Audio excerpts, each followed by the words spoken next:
right, this is actually take 2 of the IV flow rate. I goofed up and I didn't want to have the goof up in it. So let's do IV flow rates now, and let's look at the first example.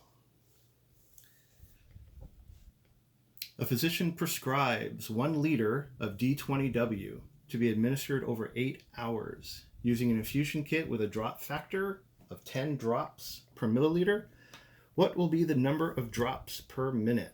And the first thing I always start with is drops per minute. So I write that first. And then from the question above, I pull out all of the different pieces of information. The part you didn't see was me messing up. That's why it's half done and not half done. So let's continue. I'm going to take 1 liter and convert it into 1,000 milliliters. I don't want to make the question too long by putting 1 liter equals 1,000 milliliters. I'm just going to do that math ahead of time. And this whole thing is over 8 hours.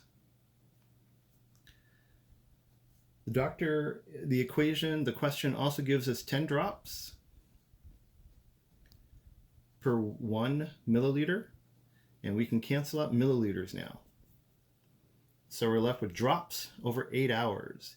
And this is where you can add to the story anything you want that's a true fact, like 1 year equals 365 days, or 1 day equals 24 hours. The thing I'm going to add is that 1 hour equals 60 minutes.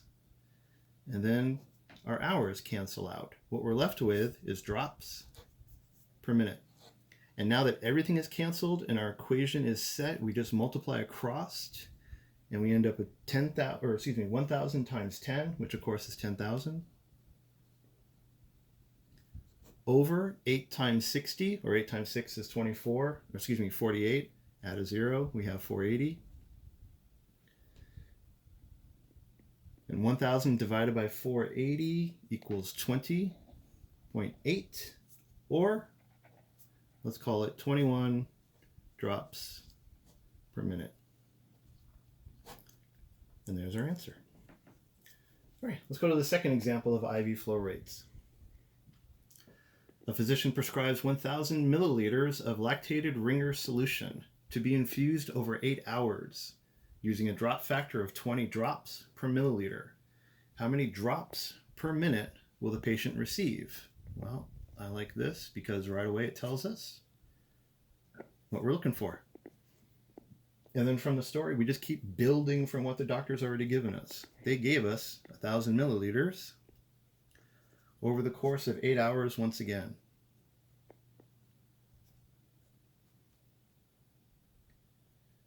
They gave us 20 drops over 1 milliliter, and you can see a pattern. And we're going to add our friend 1 hour over 60 minutes. And suddenly hours is going to go away. We're left with drops per minute, and we're set. We multiply across. We get 10 times 1,000, or 20,000. And this math looks identical, 480. And for this one, once we do the math, we end up with 41.6, or 42 drops per minute. So with IV flow rates, remember, start with what the question's actually asking, and then keep pulling down from the story what the doctor gives you in the equation and cancel things out. But remember, you can add in anything that's a fact. 1 year equals 365 days, 1 hour equals 60 minutes, 1 day equals 24 hours, whatever you need. I hope this helps.